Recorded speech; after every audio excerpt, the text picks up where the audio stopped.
Welcome to BPSC maker. दोस्तों आज है 5 नवंबर 2021 और 5 नवंबर 2021 से संबंधित बिहार करंट अफेयर्स और साथ ही राष्ट्रीय और अंतर्राष्ट्रीय घटनाओं से करंट अफेयर्स के जितने भी प्रश्न बनेंगे वो सभी मैं आपको इस वीडियो में बताऊंगा।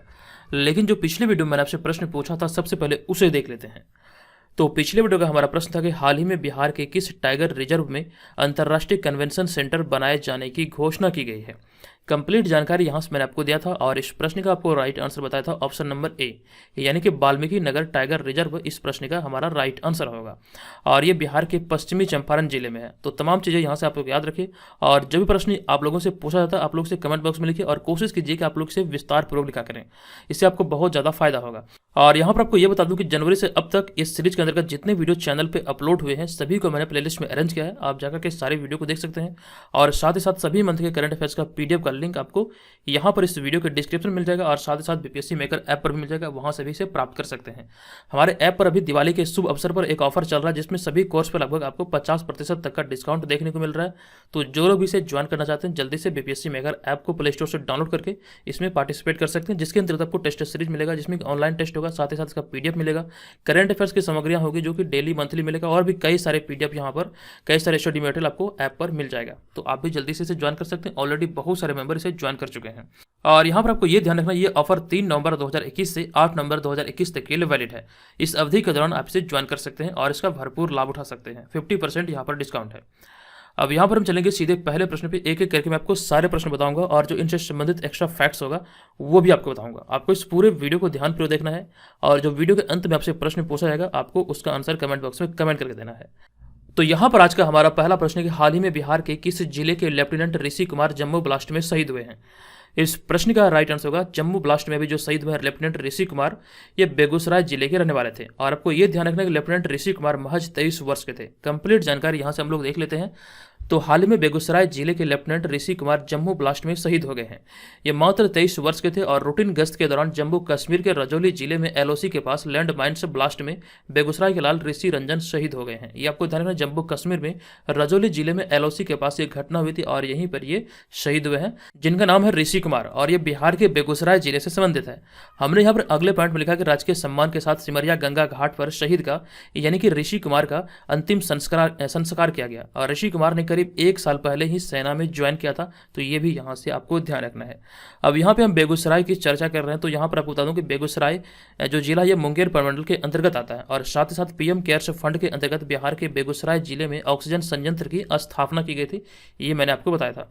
और यहाँ पे हमारा अगला पॉइंट है कि बेगूसराय के कांवर झील को रामसर साइट में शामिल किया गया था कुछ दिनों पहले और यहाँ पर आपको ये ध्यान रखना है रामसर साइट में जो शामिल किया गया कांवर झील को, तो ये भारत का 39वां रामसर साइट हुआ। ये जानकारी मैंने आपको दिया है और साथ ही साथ आपको ये ध्यान रखना है कांवर झील जो कि बिहार का पहला रामसर साइट है। बेगूसराय के कांवर झील जो कि बिहार का पहला रामसर साइट है, जबकि हम देश की बात करें तो ये 39वां रामसर साइट है। अब यहाँ पर हम चलते हैं दूसरे प्रश्न पे। हमारा दूसरा प्रश्न है कि हाल ही में बिहार का शिक्षा का सर्वोच्च सम्मान मौलाना अबुल कलाम आजाद शिक्षा पुरस्कार 2021 से किसे सम्मानित किया जाएगा।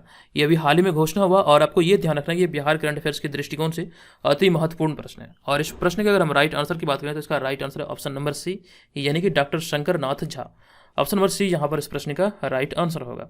अब यहाँ पर आपको बता दूं कि बिहार के जमुई जिला के निवासी डॉक्टर शंकर नाथ झा को राज्य का शिक्षा का सर्वोच्च सम्मान मौलाना अबुल कलाम आजाद शिक्षा पुरस्कार 2021 से सम्मानित किया जाएगा। आपको यहाँ पर यह ध्यान रखना, प्रश्न आपका बन सकता है, आपको याद रखना ये बिहार के जमुई जिला के रहने वाले हैं डॉक्टर शंकर नाथ झा, जिन्हें कि वर्ष 2021 का अबुल कलाम आजाद शिक्षा पुरस्कार से सम्मानित किया जाएगा और ये सम्मानित किए जाएंगे 11 नवंबर 2021 को मुख्यमंत्री नीतीश कुमार द्वारा। अब यहाँ पे अगले पॉइंट में अगर हम पुरस्कार की बात करें तो इसमें पुरस्कार स्वरूप 2.5 लाख रुपये की राशि प्रदान की जाएगी और यहाँ पे बात है जमुई की। तो यहाँ पर मैं आपको बता दूं जमुई मुंगेर प्रमंडल के अंतर्गत आता है और जैसा कि मैंने आपको बताया कि बिहार में 9 प्रमंडल है और उनमें से मुंगेर भी एक प्रमंडल है और मुंगेर प्रमंडल के अंतर्गत 6 जिले आते हैं। उन 6 जिलों में से जमुई भी एक जिला है। अब यहाँ पे जमुई की बात आई है तो एक प्रश्न बहुत ही ज़्यादा इंपॉर्टेंट है, ये आपको यहाँ से ध्यान रखना है। तो बिहार के जमुई जिले में करलव महोत्सव का आयोजन किया गया था, ये जानकारी मैंने आपको पहले भी दिया था। तो यहाँ से आपको ये ध्यान रखना है कि बिहार के जमुई जिले में करलव महोत्सव का आयोजन किया गया था। अब यहाँ पर हम चलेंगे अगले प्रश्न पे। हमारा अगला होगा तीसरा प्रश्न। यह प्रश्न हाल ही में बिहार की किस बेटी का चयन इंडिया ए महिला क्रिकेट टीम चैलेंज ट्रॉफी में भाग लेने के लिए हुआ है। यह भी एक इंपॉर्टेंट प्रश्न है और इस प्रश्न की अगर हम राइट आंसर की बात करें तो इसका right answer option number D, यानी कि प्रगति सिंह। आइए अब आपको यहाँ पर इसके बारे में बता दूं कि हाल ही में वैशाली जिले के हाजीपुर की प्रगति सिंह का चयन इंडिया ए महिला क्रिकेट टीम चैलेंज ट्रॉफी में भाग लेने के लिए किया गया है। अब यहाँ पर आपके मन में एक डाउट हो रहा होगा, यहाँ पे मैंने वैशाली जिले के हाजीपुर शब्द का प्रयोग किया है।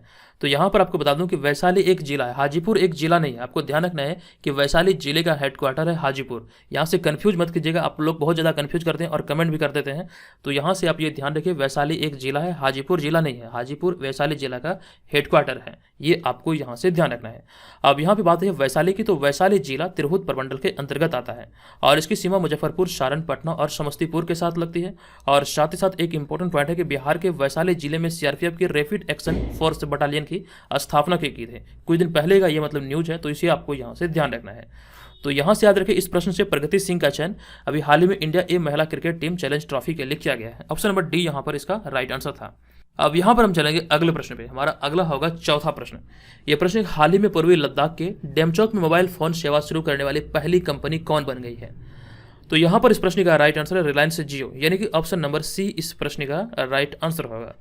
अब यहाँ पर आपको इस प्रश्न के बारे में बता दूं कि उद्योगपति जो कि भारत के सबसे बड़े उद्योगपति हैं मुकेश अंबानी, तो इनकी कंपनी रिलायंस जियो पूर्वी लद्दाख के डेमचौक में मोबाइल फोन सेवा शुरू करने वाली पहली कंपनी बन गई है। तो यहाँ से आपको ये याद रखना है कि रिलायंस जियो पहली कंपनी बनी है जो कि पूर्वी लद्दाख के डेमचौक में मोबाइल सेवा शुरू की है। और यहाँ पे हमने इसी में अगले पॉइंट में लिखा है कि इसके लिए कंपनी ने सीमावर्ती गांव में फोन पर बातचीत और इंटरनेट के लिए 4G सेवा शुरू की है। तो यहाँ से भी प्रश्न बन सकते हैं। और साथ ही साथ यहाँ पे हमने अगले पॉइंट में लिखा है कि इसका उद्घाटन लेह के सांसद जामयांग सेरिंग ने किया है। अब यहाँ पर यह ध्यान रखिएगा, लद्दाख की जो राजधानी है यह है लेह, और इनसे संबंधित कई सारे प्रश्न मैं आपको बताया हूँ। आप सभी चीज़ों को तुमसे रिवीजन देते रहिए, तभी आप एग्जाम में बेहतर कर पाएंगे।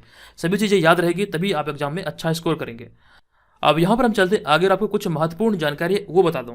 तो अगस्त 2019 में भारत की संसद ने जम्मू और कश्मीर पुनर्गठन अधिनियम 2019 पारित किया था, जिसके बाद 31 अक्टूबर 2019 को लद्दाख एक केंद्र शासित प्रदेश बन गया। ये आपको ध्यान रखना है कि अगस्त 2019 में ये मतलब कि पारित किया गया था इस अधिनियम को, जिसके बाद 31 अक्टूबर 2019 को लद्दाख एक केंद्र शासित प्रदेश बन गया था।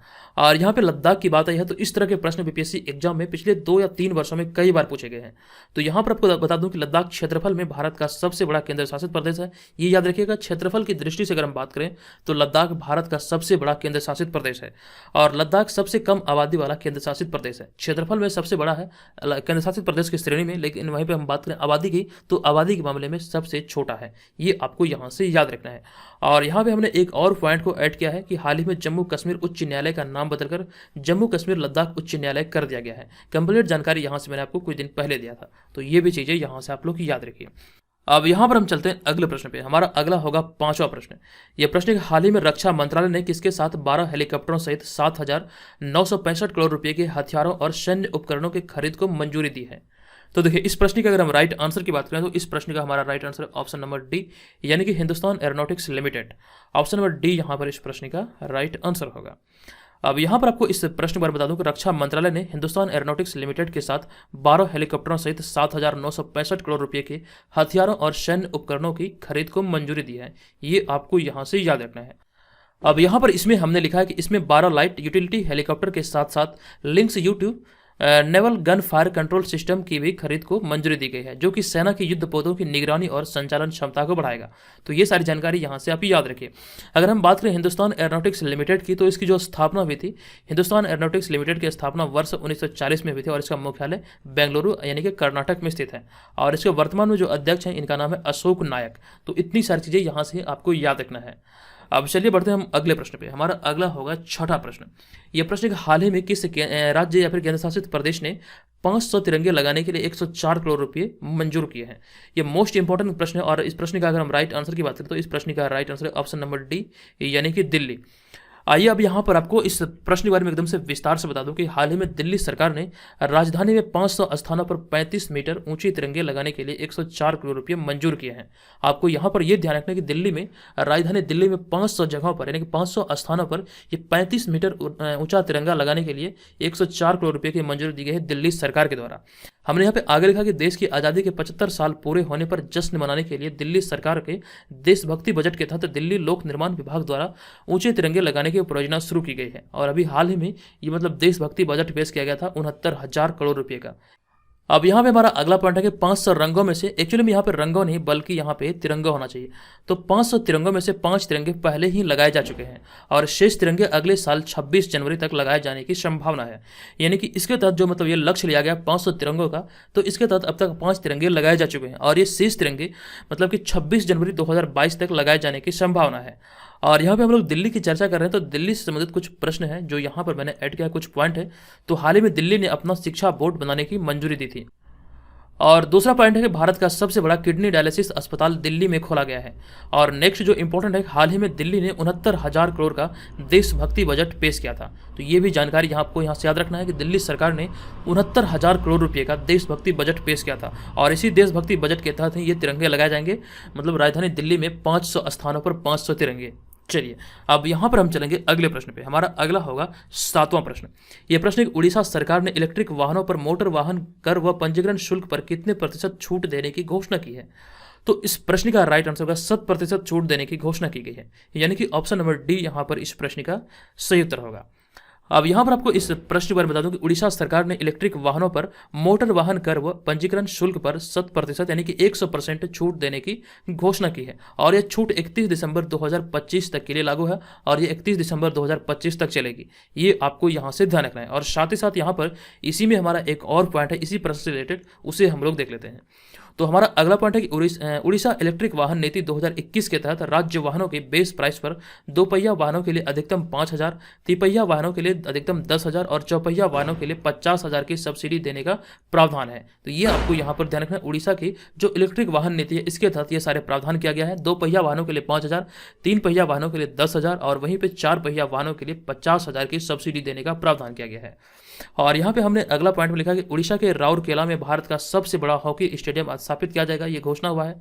और साथ ही साथ ये भी ध्यान रखिए उड़ीसा के कंधमाल हल्दी को हाल ही में जीआई टैग प्रदान किया गया था। तो ये सारे इंपॉर्टेंट पॉइंट है, ये सारी चीजें ही आपको महान बनाएगा। जब ये सभी चीजों को आप अपनी कॉपी में नोट करेंगे, चीजों को बार बार देखेंगे, ये आपको लंबे समय तक के लिए याद रहेगा, अन्यथा आप वीडियो देखेंगे और भूल जाएंगे। तो इसका जरूर नोट तैयार कीजिए। और यहाँ पर एक बात और बता दूंगा, अगर आप नोट तैयार नहीं करना चाहते हैं, आपके पास समय का अभाव है, तो ऐसे में बीपीएससी मेकर ऐप को डाउनलोड करके वहां पर मेंबरशिप लेने के बाद इसका पीडीएफ फाइल भी आप प्राप्त कर सकते हैं। अब यहां पर हम चलेंगे 8वें प्रश्न पे। हमारा 8वां प्रश्न है कि भारत के मुख्य चुनाव आयुक्त सुशील चंद्रा ने हाल ही में किस देश के राष्ट्रपति चुनाव की देखरेख की है? यह एक इंपॉर्टेंट प्रश्न है और इस प्रश्न की अगर हम राइट आंसर की बात करें तो इसका राइट आंसर है ऑप्शन नंबर सी, यानी कि उज्बेकिस्तान इस प्रश्न का सही उत्तर होगा। अब यहाँ पर आपको इस प्रश्न के बारे में बता दूं कि भारत के मुख्य चुनाव आयुक्त सुशील चंद्रा ने उज्बेकिस्तान के राष्ट्रपति चुनाव की निगरानी के लिए उज्बेकिस्तान में 3 सदस्यीय प्रतिनिधि मंडल का नेतृत्व किया है। इस प्रतिनिधि मंडल में 3 सदस्य थे, जिनमें कि भारत के मुख्य चुनाव आयुक्त सुशील चंद्रा भी शामिल थे। ये यहाँ पर आपको याद रखना है। अब यहाँ पे हमने अगले पॉइंट में लिखा कि उज्बेकिस्तान के राष्ट्रपति शौकत मिर्जियोयेव को चुनाव में 80% से अधिक वोट मिले और उन्हें दूसरे साल के कार्यकाल के लिए फिर से चुना गया है। तो ये भी आपको ध्यान रखना है कि मतलब कि उज्बेकिस्तान के जो नए राष्ट्रपति बने हैं ये शौकत मिर्जियोयेव, जो कि दूसरी बार चुने गए हैं। अब यहाँ पे उज्बेकिस्तान की बात आई है तो उज्बेकिस्तान एक स्थल रुद्ध देश है और अगर इसकी राजधानी की बात करें तो उज्बेकिस्तान की राजधानी है ताशकंद। ये बहुत ज़्यादा इंपॉर्टेंट है और साथ साथ यहाँ की करेंसी है उज्बेकिस्तानी सोम। तो इस संबंधित चीज़ें यहाँ से याद रखिए। चलिए बढ़ते हैं हम अगले प्रश्न पे। हमारा अगला होगा 9वां प्रश्न। यह प्रश्न है कि इस मेट्रो रेल को सर्वश्रेष्ठ यात्री सेवाओं और संतुष्टि वाली मेट्रो रेल पुरस्कार से सम्मानित किया गया है। तो यहाँ पर देखिए इस प्रश्न का अगर हम राइट आंसर की बात करें तो इसका राइट आंसर है ऑप्शन नंबर डी, यानी कि दिल्ली मेट्रो रेल कॉरपोरेशन इस प्रश्न का राइट आंसर होगा। अब यहाँ पर आपको इस प्रश्न के बारे में विस्तृत जानकारी दे दूं कि हाल ही में दिल्ली मेट्रो रेल कॉरपोरेशन को अपनी सर्वोच्च यात्री सेवा और संतुष्टि के लिए शहरी परिवहन में पुरस्कार मिला है। तो ये आपको यहाँ से ध्यान रखना है। और साथ ही साथ हमने अगले पॉइंट में लिखा कि दिल्ली मेट्रो को केंद्रीय आवास और शहरी मामलों के मंत्री द्वारा सर्वश्रेष्ठ यात्री सेवा और संतुष्टि के लिए मेट्रो रेल श्रेणी के तहत शहरी परिवहन में उत्कृष्टता के लिए इस पुरस्कार से सम्मानित किया गया है। आपको यहाँ पर यह ध्यान रखना केंद्रीय आवास और शहरी मामलों के मंत्रालय द्वारा इस अवार्ड से सम्मानित किया गया है। और हमने यहाँ पे अगले पॉइंट में लिखा है चंडीगढ़ के बारे में। तो आप यहाँ पर ऑप्शन में देख सकते हैं, ऑप्शन नंबर बी में हमने चंडीगढ़ की चर्चा की है। तो चंडीगढ़ स्टेशन को हाल ही में इट राइट स्टेशन का सर्टिफिकेट मिला है। और साथ ही साथ अगर हम बात करें विशाखापट्टनम स्टेशन की, तो यहाँ पर आप इस वाले पॉइंट में देख सकते हैं कि विशाखापट्टनम स्टेशन को हाल ही में भारत का पहला fun game zone Visakhapatnam station में हाल ही में भारत का पहला फन गेम जोन स्थापित किया गया है। तो ये भी जानकारी यहाँ से याद रखिए। अब यहाँ पर मैं आपको एक बात बताने वाला हूँ। मैंने आपको कुछ दिन पहले, आई थिंक 2 दिन पहले, मैंने एक प्रश्न आपको बताया था जिसमें मैंने आपको बताया था कि जो यात्री सेवा के आधार पर दरभंगा एयरपोर्ट है उसको सर्वश्रेष्ठ मतलब कि कह सकते हैं एयरपोर्ट का दर्जा दिया गया, शीर्ष स्थान दिया गया दरभंगा एयरपोर्ट को। कंप्लीट जानकारी वहां से मैंने आपको दिया था। आई होप कि आपको वो सारी चीजें याद होगी। अब यहाँ पर हम चलेंगे अगले प्रश्न पे। हमारा अगला होगा 10वां प्रश्न। यह प्रश्न है कि हाल ही में किस एजेंसी ने सतर्कता जागरूकता सप्ताह 2021 के एक भाग के रूप में विसल ब्लोअर पोर्टल लॉन्च किया है? तो किस एजेंसी के द्वारा मतलब कि इसकी शुरुआत की गई है, इसे लॉन्च किया गया है? तो इस प्रश्न का हमारा right answer option number B, अक्षय ऊर्जा विकास एजेंसी के द्वारा यह भी हाल ही में लॉन्च किया गया है। अब यहाँ पर आपको इस प्रश्न के बारे में बता दूं कि हाल ही में भारतीय अक्षय ऊर्जा विकास एजेंसी ने सतर्कता जागरूकता सप्ताह 2021 के एक भाग के रूप में विसल ब्लोअर पोर्टल लॉन्च किया है। और यह पोर्टल क्यों लॉन्च किया गया, इसका उद्देश्य क्या है, आप यहाँ पर सभी चीज़ों को देख सकते हैं। तो यह भ्रष्टाचार के प्रति अक्षय ऊर्जा विकास एजेंसी की जीरो टॉलरेंस का एक हिस्सा है और इस पोर्टल के माध्यम से अक्षय ऊर्जा विकास एजेंसी के कर्मचारी धोखाधड़ी, भ्रष्टाचार, सत्ता के दुरुपयोग आदि से संबंधित चिंताओं को उठा सकते हैं। ये आपको यहाँ पर ध्यान रखना, इन्हीं सबसे ये संबंधित है और इसी को ध्यान रखते हुए अभी हाल ही में इसे लॉन्च किया गया है विसल ब्लोअर पोर्टल को। अब यहाँ पे हमारा अगला पॉइंट है कि सतर्कता जागरूकता सप्ताह प्रत्येक वर्ष सरदार वल्लभ भाई पटेल के जन्मदिन सप्ताह के दौरान मनाया जाता है। और आपको यहाँ से ध्यान रखना है सरदार वल्लभ भाई पटेल को अक्सर भारत का बिस्मार्क कहा जाता है। और यहाँ पे हमने अगले पॉइंट में लिखा कि इस वर्ष 26 अक्टूबर से 1 नवंबर 2021 तक सतर्कता जागरूकता सप्ताह मनाया गया है। तो ये भी जानकारी यहाँ से आपको याद रखना है। चलिए अब यहाँ पर हम चलेंगे अगले प्रश्न पे। हमारा अगला प्रश्न होगा 11वां प्रश्न। ये प्रश्न है कि नीति आयोग की एक रिपोर्ट के मुताबिक भारत के कितने करोड़ लोगों का कोई स्वास्थ्य बीमा नहीं है? तो इस प्रश्न का हमारा राइट आंसर है ऑप्शन नंबर ए, यानी कि 40 करोड़ लोगों का कोई स्वास्थ्य बीमा नहीं है। तो नीति आयोग की एक लेटेस्ट रिपोर्ट से यह पता चला है कि कम से कम 30% आबादी या फिर 40 करोड़ लोग, जिन्हें कि मिसिंग मिडल कहा जाता है, स्वास्थ्य के लिए किसी भी वित्तीय सुरक्षा से वंचित है। यानी कि कह सकते हैं कोई भी स्वास्थ्य बीमा से ये मतलब वंचित है। ये आपको ध्यान रखना, नीति आयोग की तरफ से जो ये रिपोर्ट जारी की गई थी हाल ही में, उसी रिपोर्ट में ये सारी बातें कही गई है। और नीति आयोग बीपीएससी का फेवरेट टॉपिक है, यहाँ से पिछले 2-3 वर्षों में कई बार प्रश्न बने हैं।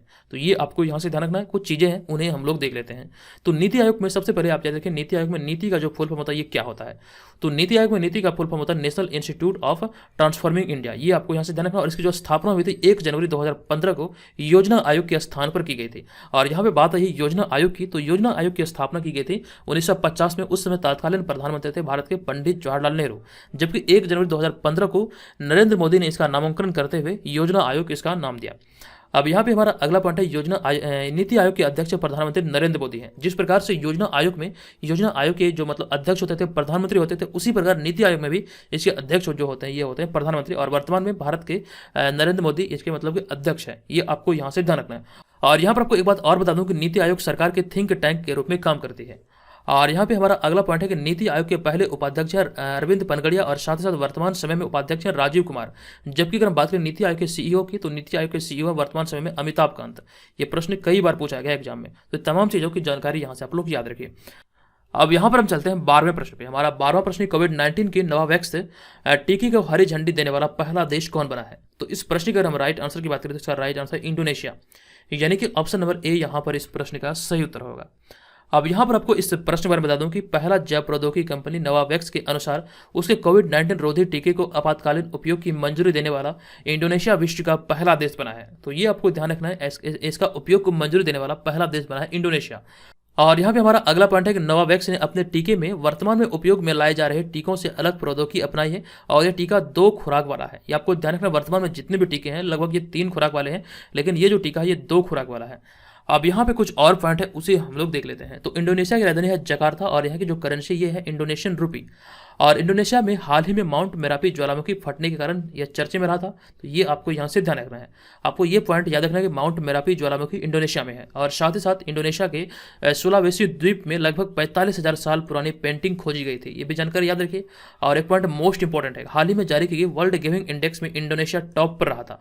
और आपको यहाँ पर यह बता दूं कि विश्व की सबसे अधिक मुस्लिम आबादी इंडोनेशिया में ही निवास करती है। तो ये जानकारी यहाँ से आपको याद रखना है।